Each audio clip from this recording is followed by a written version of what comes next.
Beirut, seen in its simplest terms, the latest crusade, the latest holy war. Something we've almost come to expect between Christians and Muslims. But it wasn't always so, until 1975 in Beirut, and often in previous centuries, Christians and Muslims have lived peacefully together, sharing an ancient heritage.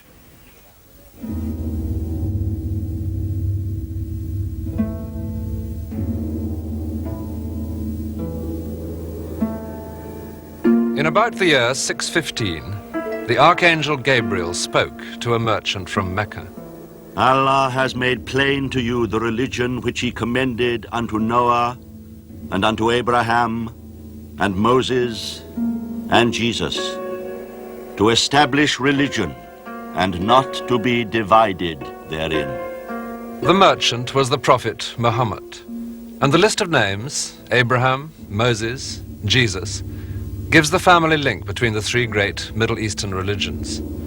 Jews, Christians, Muslims. All worship one God whose instructions to man, they all believe, began here, on Mount Sinai, where he first gave the law to Moses. Each of the three religions since then has recorded in writing further words of God to man. They are all in the powerful phrase of the Quran, people of the book.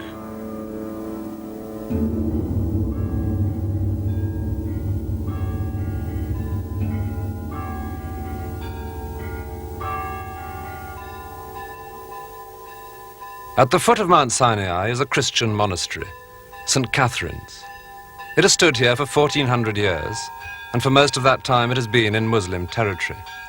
Its massive walls make it look like a Christian fortress under attack from Islam.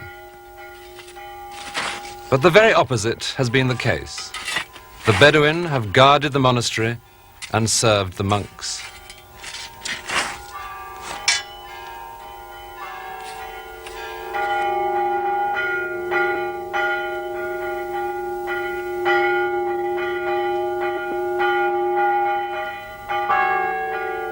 A Muslim mosque lies within the Christian walls of the monastery.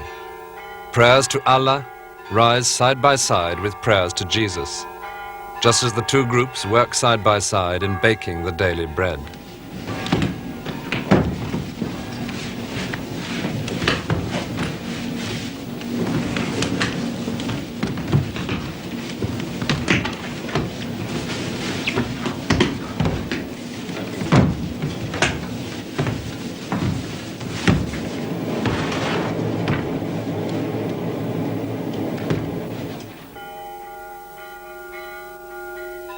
For 14 centuries, monks here have peacefully studied Christian texts.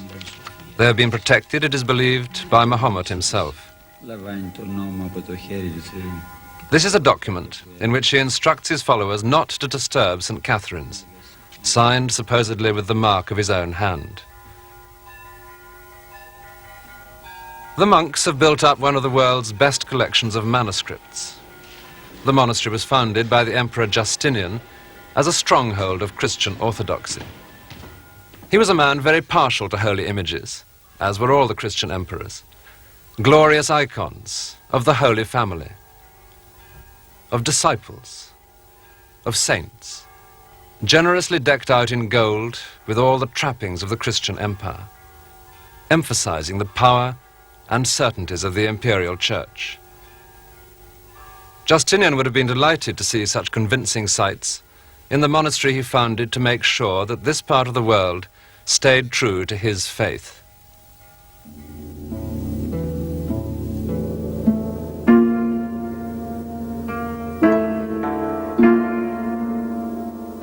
But the desert was to go its own way.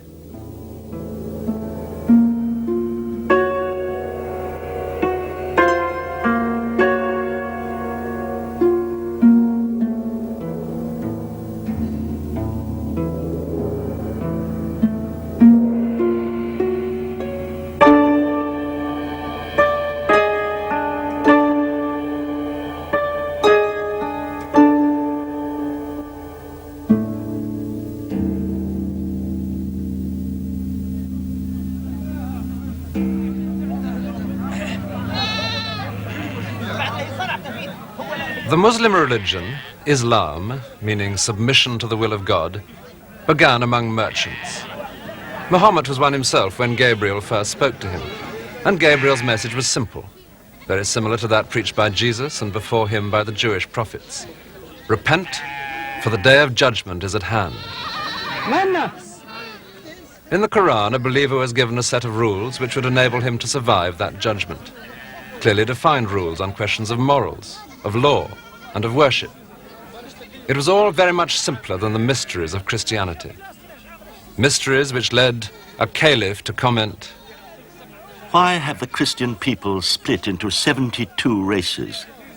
Why do they profess 3 gods?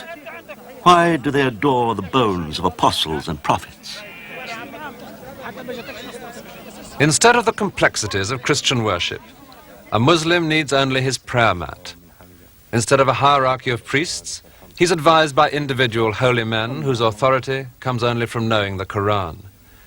In place of that most mysterious of mysteries, the Trinity, here there really is only one God, Allah.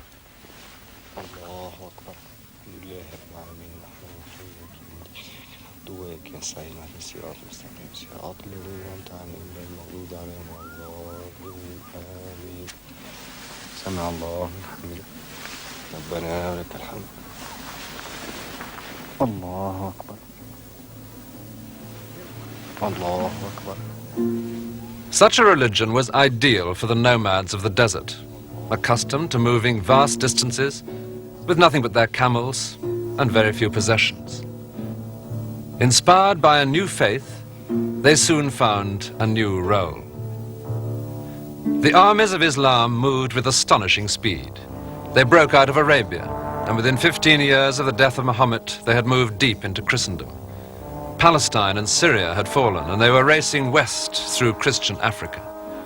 The most important city which they captured was Jerusalem.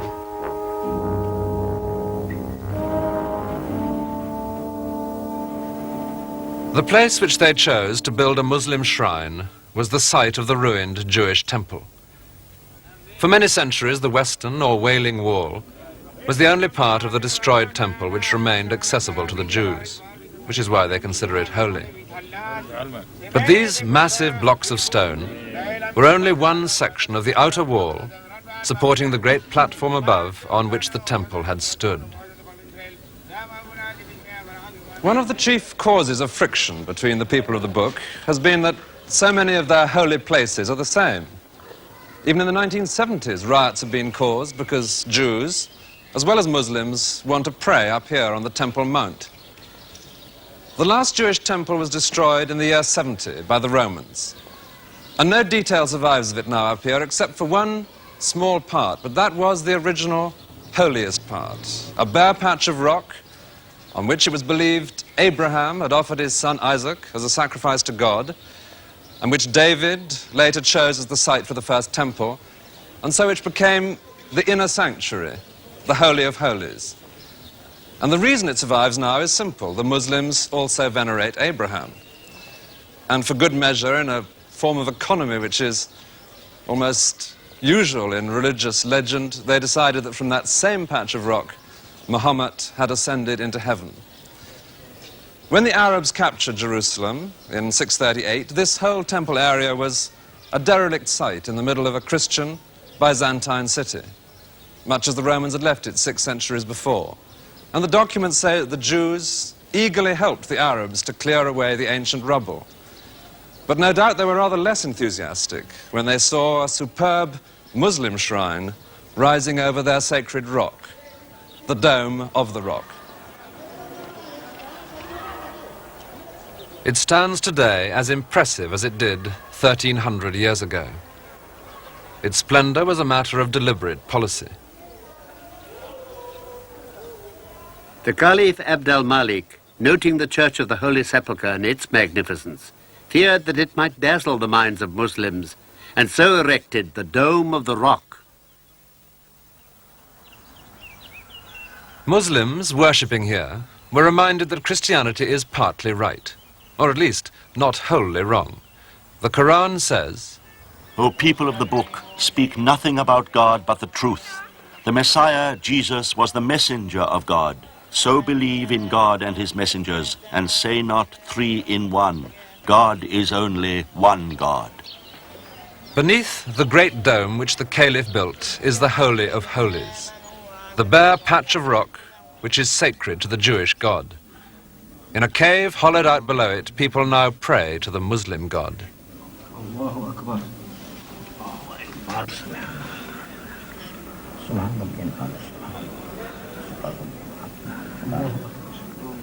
Jews worshipped at this rock for 10 centuries.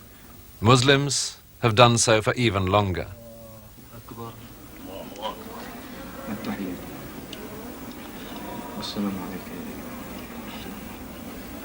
So, in Jerusalem, the Muslims adopted what had been a holy place for the Jews. In Damascus, the next great city which they captured, they built on the site of a Christian church. The church had been dedicated to John the Baptist, and Muslims coming to the mosque today still pray to him. The head of John the Baptist is said to be preserved in this ornate shrine, itself like a miniature version of a Christian church. The reason the Muslims venerate John the Baptist derives from the Quran. Just as it acknowledges Jesus as a prophet, so it describes John the Baptist as one of the righteous, someone good Muslims should revere.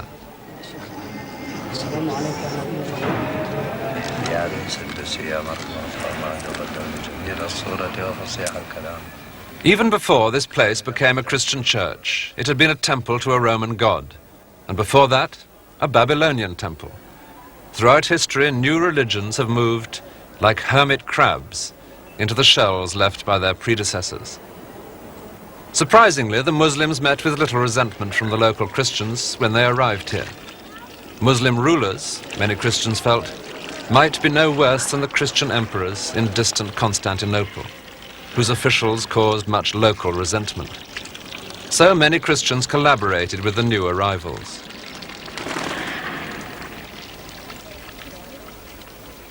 Christian craftsmen provided mosaics for their mosque, just as they would have done for a Byzantine church. Christian officials who had served the Byzantine Empire stayed on to work for Muslim masters. The Arabs had conquered a more highly developed civilization. Very sensibly, they took advantage of it. Among the Christians are men versed in theology, medicine and astronomy. In our estimation, they are philosophers and men of learning. Precisely the reasons for which Christians, in later centuries, would come to admire the Arabs. The ancient watchtowers, which had guarded the Christian church, were used to call the people to Muslim prayers, the first minarets. The oldest is still known as the minaret of Jesus.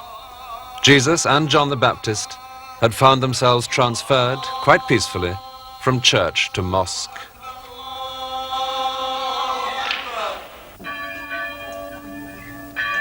The tiny village of Sadad, near Damascus, illustrates how Christians and Muslims were able to live together.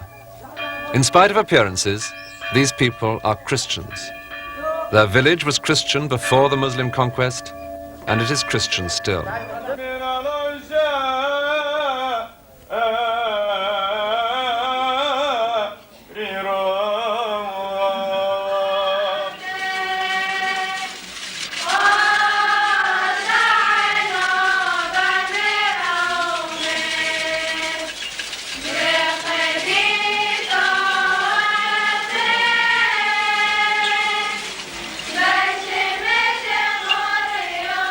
حتى أنه ولد أعمى أجابه المسيح لا هو أخطأ ولا والداه ولكنه جاء طبيبا سماويا ونورا وضاعا.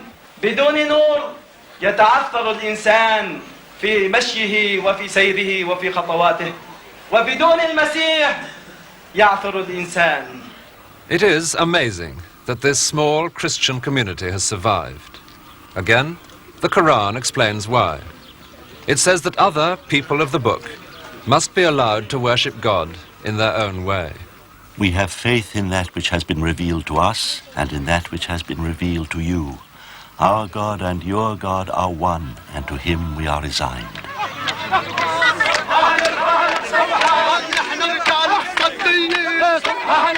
So the Christians of Saadad survive, although the Crusaders, when they reached Syria, considered such Christians almost indistinguishable from Muslims. They have mingled among the heathen and learnt their works. They use Arabic in their common speech, and they use the Arabic script in deeds and business and all other writings except for the Holy Scriptures.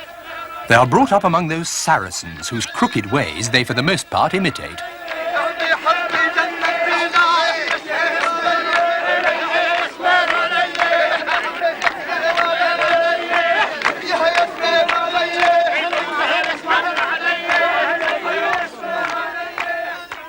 North Africa was the other area into which Islam was moving. It had been one of the richest provinces of the Roman Empire. It was strongly Christian at the time of St. Augustine, and within a century of Muhammad's death, it had become as Muslim as it remains today. This is Kairouan in Tunisia. Here too, the new religion built with the help of the older culture. Quite literally in this case. The Muslims made use of the material they found to hand.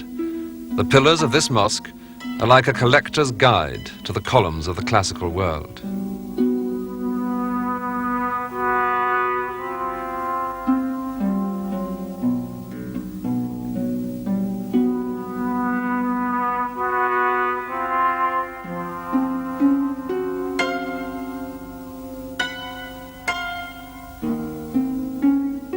Kairouan was the base from which the Muslims conquered the rest of North Africa. Tunisia, Algeria, Morocco, until they stood at the open back door of Christian Europe. In 711, the Muslims were ready to go further. They crossed the narrow straits of Gibraltar. Within 3 years, almost the whole of Spain was theirs. Their capital, Córdoba.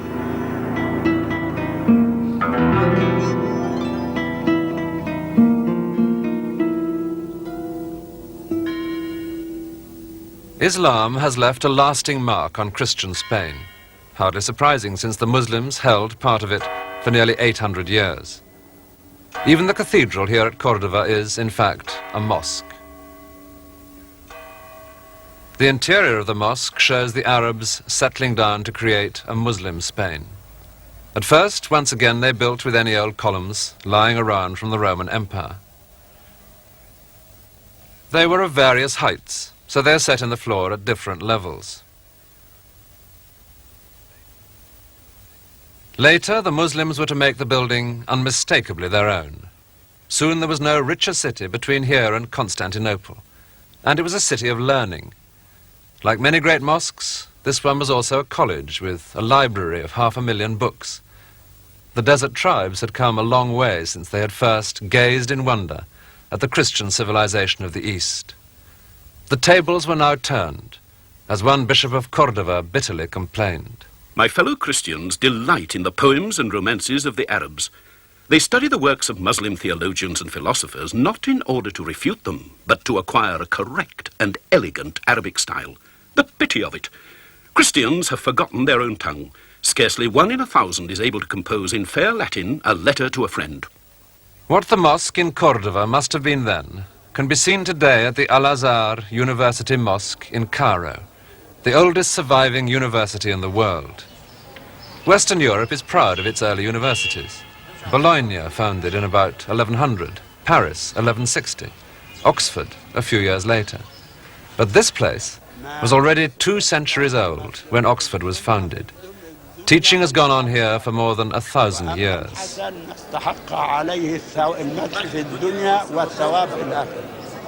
أي الإذن في فعله وإلى هذا ذهب الجمهور واختاره المصنف طيب واستدلوا عليه بأن الأمر الدال على الوجوب يتضمن الجواز الناسخ للوجوب لا نافل لأن الناسخ للوجوب يقوم بنسخ نسخ منع الترك وإذا كان جائز الترك يتنافى مع الجواز يتنافى مع. To us, a professor's chair of theology or history is just a phrase.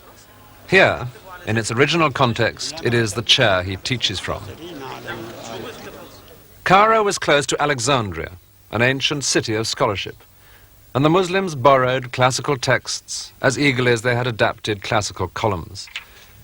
Greek books which had been lost or long forgotten in the barbarian West were translated into Arabic, annotated, discussed, even though the main subject of study has always been, and still is, theology, the Quran. Allahu Akbar, Allahu Akbar, Allahu Akbar, Allahu Akbar.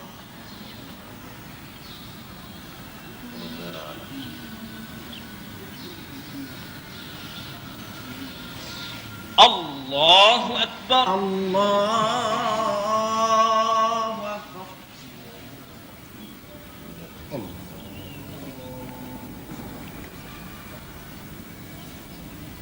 When this university was founded, the West was still illiterate and violent, but its people had a restless energy, seeking wider horizons.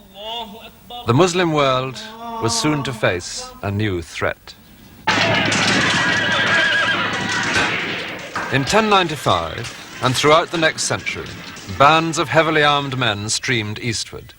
Their enthusiasm derived from a powerful mixture, idealism and greed. It was a formula for violence. "We shall slay for the love of God," proclaimed one crusader slogan. But why wait until Jerusalem when there were infidels on their own doorstep? The Jews. "We have set out to fight the enemies of God in the East, and behold, before our very eyes are his worst foes, the Jews. They must be dealt with first." They were. The First Crusade was launched with a massacre of thousands of Jews, particularly in the towns of Germany, in what was to become almost a traditional beginning. The Pope had promised that Christians who died on the crusade would go to heaven, and a death on either side would be pleasing to the Lord, as St. Bernard explained. The liberality of God is revealed in the death of a Christian because he is led out to his reward.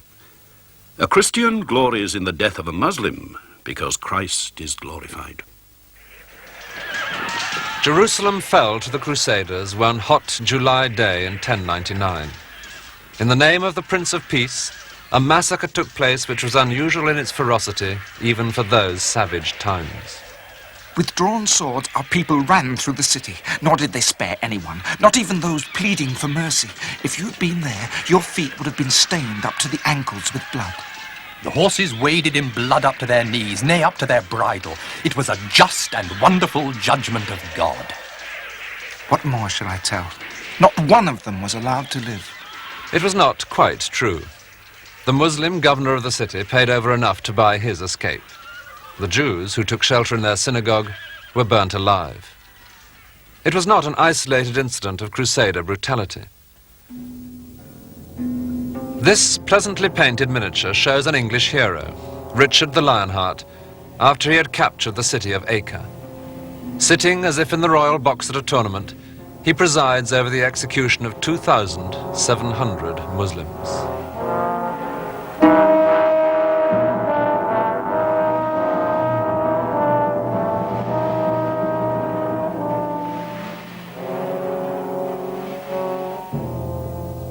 The Crusaders needed strong castles to hold down the rich territories they had won.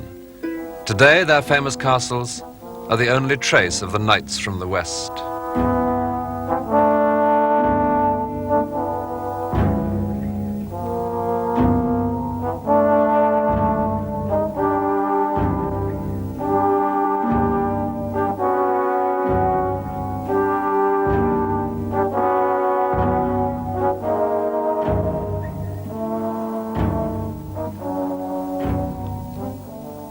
The greatest castle of them all, dominating the chief route south to Jerusalem, is Crac des Chevaliers, the Castle of the Knights, referred to by an Arab writer as a bone in the throat of the Muslims. Inside, covered roadways, angled and pierced for sudden ambush, lead up into the castle. But even if an intruder gets through them, he emerges only between the two great rings of the castle wall. This is a giant in a perfect suit of armor. expecting a fight and certain of winning it.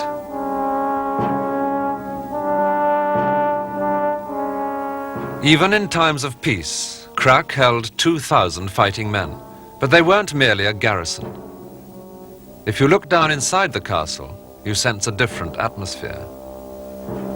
These pleasant Gothic arches were the cloister, and in the 13th century, monks of a sort used to walk here. I suppose that from time to time they read a sacred text, as good monks should.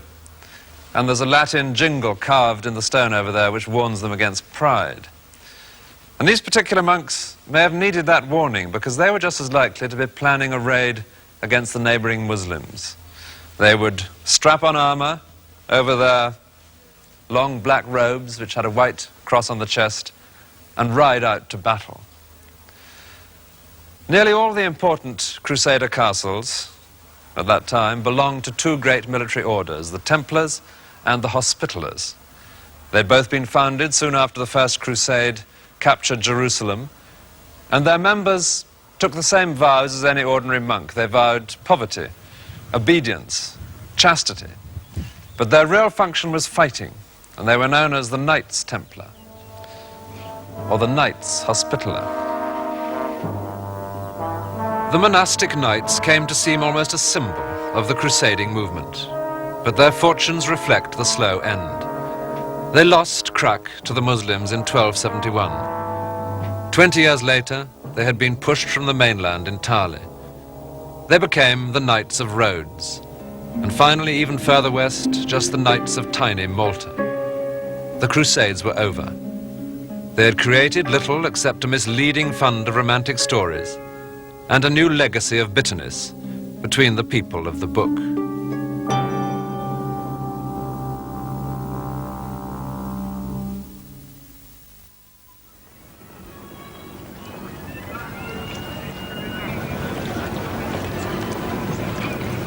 The Crusades had been expeditions across and around the Mediterranean. That meant there was another side to them, trade with the East. And Venice took part in them more to improve her trade than to spread Christianity.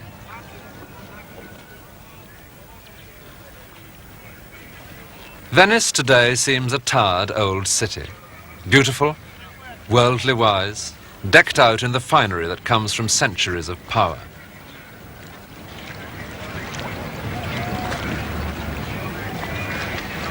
But in the 12th century, it was Constantinople that was all those things.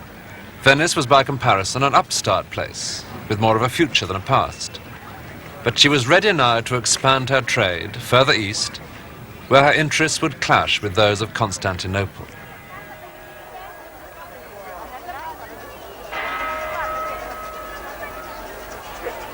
Venice's great church is dedicated to a saint from the east, St. Mark.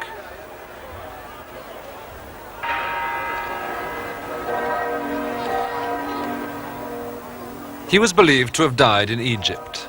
The mosaic above the doorway shows his remains being brought from there to Venice.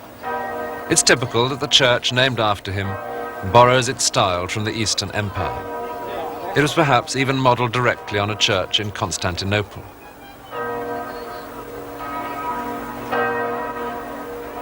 The older city had taught Venice her architecture and much else besides.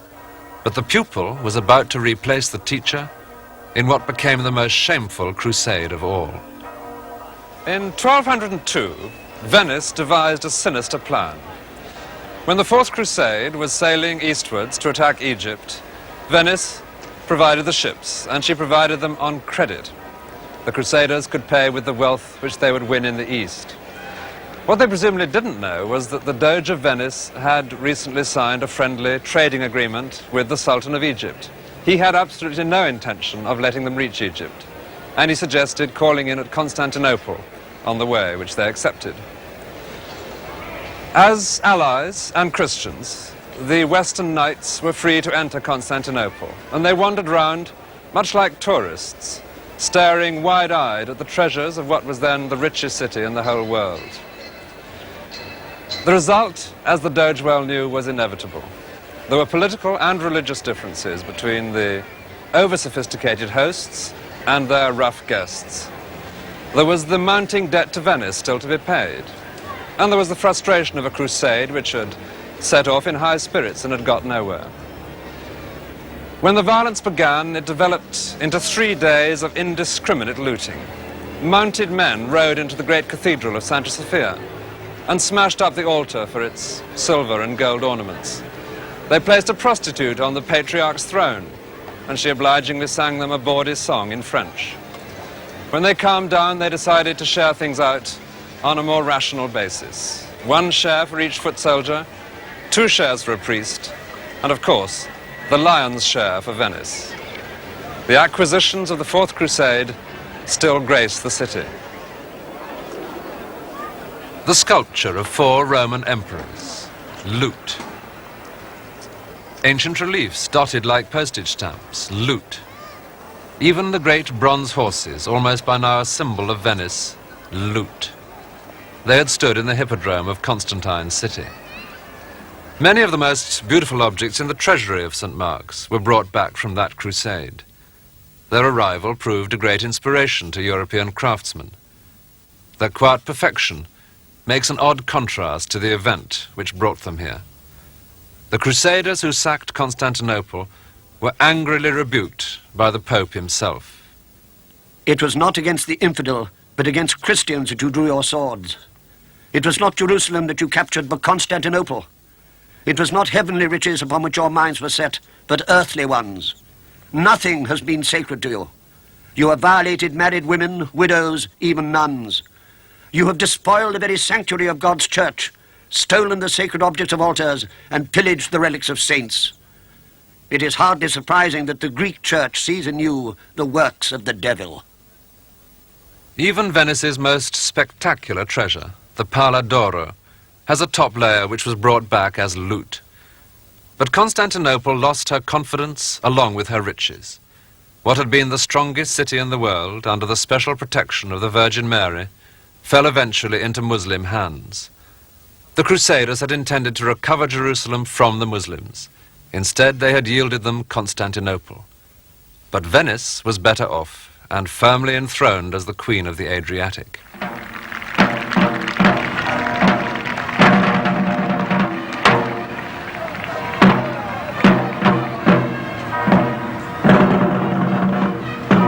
Today, Venice's empire seems almost as long past as that of Constantinople. But she still celebrates it in what passes for medieval pageantry.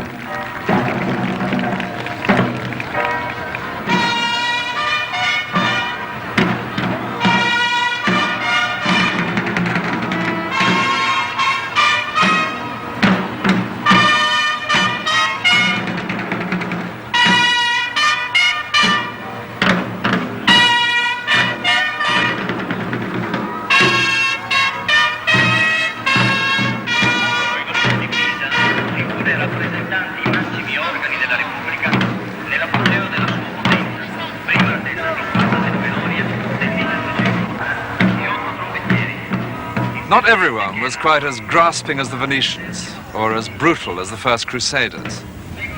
Towards the end of the 12th century, a few Christians began to wonder whether converting the Muslims might not be a better idea than assaulting them.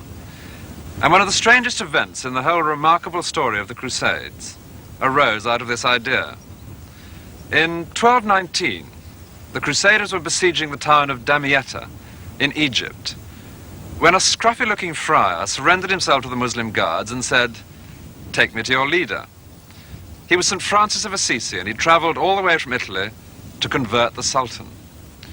Amazingly, the Muslim soldiers did take him into the royal presence, and he was politely received. Perhaps because in the East, anyone looking so poor, so dirty, so filled with conviction will always be given a kindly hearing as a holy man. St. Francis explained to the Sultan the merits of Christianity. And then he asked for a bonfire which he could step into to demonstrate his faith. Well, the Sultan was a considerate man, and he said no to this display of zeal, but he did listen, and he sent the saint safely on his way. That much was fact, but legend added another chapter. When St. Francis arrived back in Italy, he was sent for by someone as free-thinking as himself. He was sent for, so the story goes, by the Emperor Frederick II, a man of insatiable curiosity, who promptly locked the saint up in a room with a beautiful girl and settled down to watch the encounter through the keyhole. St. Francis, who emerges from these stories as something of a pyromaniac, had a neat solution. He would lie with the lady, he told her, if she would join him on a bed of coals, which he would rake out from the fire onto the hearth. The Emperor was so impressed that he immediately dismissed the girl and spent the night in earnest conversation with Francis. Well, if Francis told him that one should reason with the Muslims, he was speaking to the converted, because Frederick II had grown up in Sicily. This island has long been a meeting place between East and West, as well as between Africa and Europe. It was an important part of the ancient Greek Empire, then of the Carthaginian Empire, of the Roman Empire, of the Byzantine Empire. It was conquered by Arabs from North Africa in the 10th century and by Normans from France in the 11th. The columns of this ancient Greek temple are imitated in the medieval chapel built in Palermo by Frederick's grandfather. In this building are all the traditions of medieval Sicily: the classical past, the mosaics of Christianity, the patterns of Islam, all come together in a delightful compromise.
They were broad-minded in more than their artistic tastes, these kings of Sicily. Frederick II loved talking with theologians of all three religions, and it's said that he loved to scandalize them by announcing that there had been three great impostors in the history of the world: Moses, Jesus, and Muhammad. He did himself take one leaf from the notebook of Muhammad because he kept a harem, and that's how he got his title, the Baptized Sultan. When it came to crusading, Frederick was clearly not the man to slaughter his way eastwards with the simple faith of any ordinary Christian knight. Instead, he achieved the remarkable feat of capturing Jerusalem without even drawing his sword, and he did so by visiting the same sultan who had received St. Francis. That was only 10 years before, and making a treaty whereby the Christians would receive Jerusalem, but they would allow the Jews and the Muslims to continue to worship there. Frederick, in fact, called it the city of three religions. There was one other part of Europe with a similar background, where rulers even called themselves kings of three religions: Spain. No other European country had such a large or brilliant community of Jews. None had been familiar for so long with the talents of the Muslims. And nowhere could the pleasures of Islam be experienced so fully as in the Alhambra at Granada.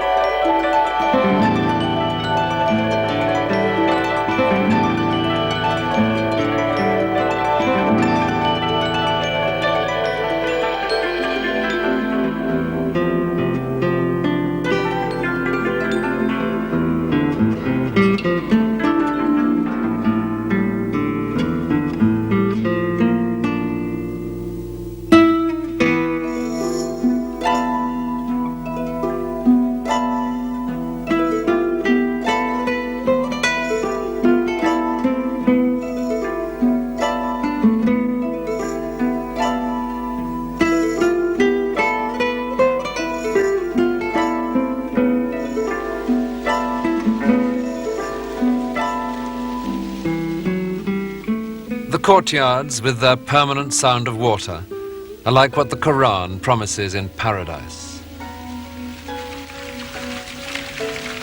Paradise is watered by rivers, there is perpetual fruit, there shall be rivers of wine and rivers of honey clarified, there shall be shade, and reclining on couches with clear-eyed houris.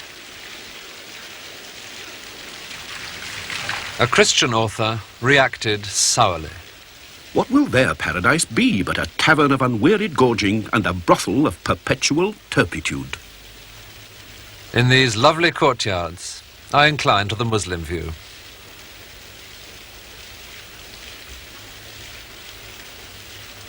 By the time the Alhambra was built, Christians and Muslims had been living side by side in Spain for 600 years.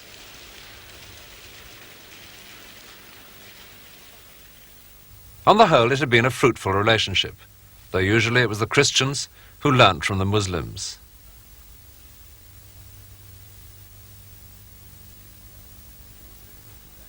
Muslims in Spain reintroduced much of Greek thought to Europe, and the man who reconciled it with medieval Christianity was St. Thomas Aquinas. He was a Dominican, a black friar, and the Dominicans were now playing a leading part in the developing universities of Europe. But there was a darker side to the intellectual energies of these friars. The first interest of their founder, St. Dominic, had been preaching against heresy. His followers were a natural choice as inquisitors, seeking out heretics and handing them over to the civil power for punishment.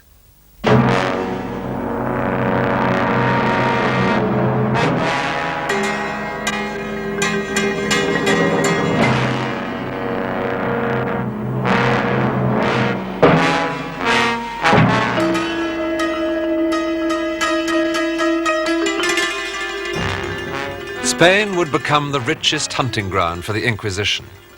Only here were there both Jews and Muslims who could be converted, and who, once converted, could be suspected of backsliding.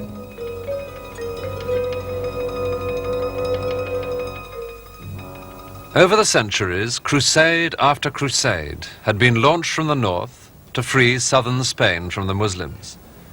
The tolerant land of three religions would eventually be turned into the most intolerant of all Christian countries. The hillside opposite the Alhambra saw the change. Granada was the last Spanish city in Muslim hands, and today this remains the least altered of all the old Muslim quarters of Spain. A few of the houses even have their original Muslim interiors.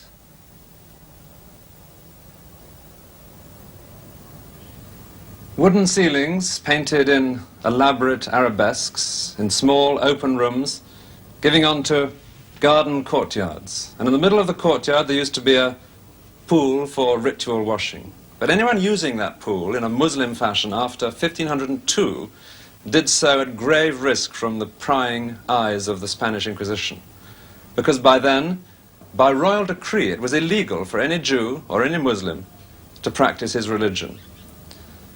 The final act in the long Spanish crusade had happened here in Granada in 1492. In that year, on January the 2nd, for the first time, a Christian flag flew over the Alhambra. It was the flag of Ferdinand and Isabella. The sword is Ferdinand's, the scepter Isabella's. In their marriage, Christian Spain had found a new unity. Ferdinand brought his kingdom of Aragon. Isabella brought Castile. Together they conquered Granada, and it was here that they chose to be buried.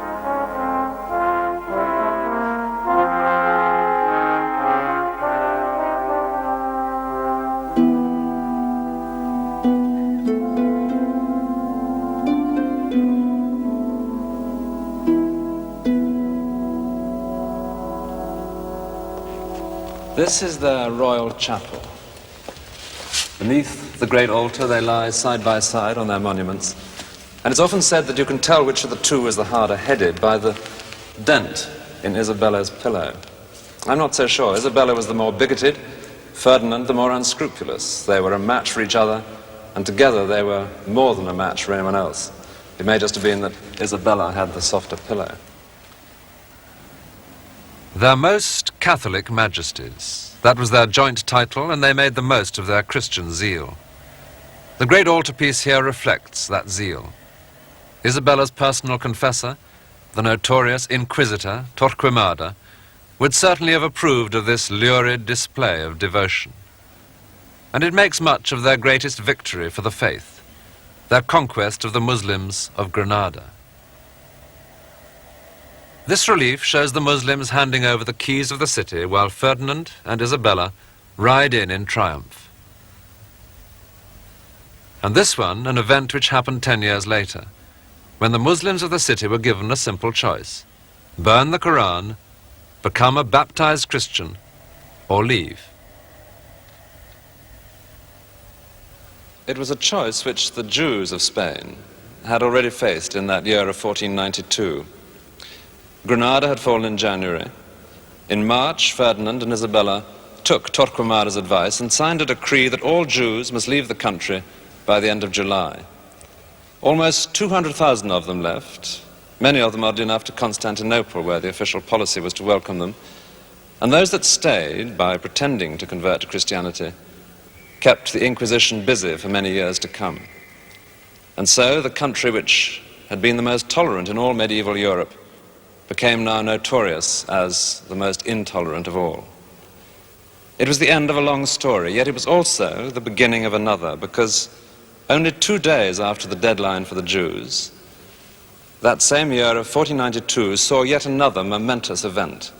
On August the 2nd, Columbus set sail in the service of Ferdinand and Isabella, not only to find a new trade route to the east, or lands rich in gold, but also to convert more infidels for Christ.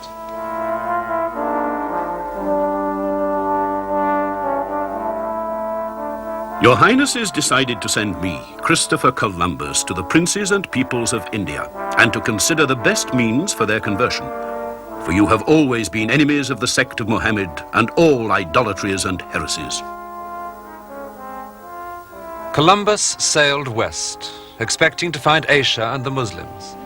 Instead, he found a whole new world of infidels, suitable for another crusade along the same old lines, with that powerful blend of courage, cruelty, idealism, and greed.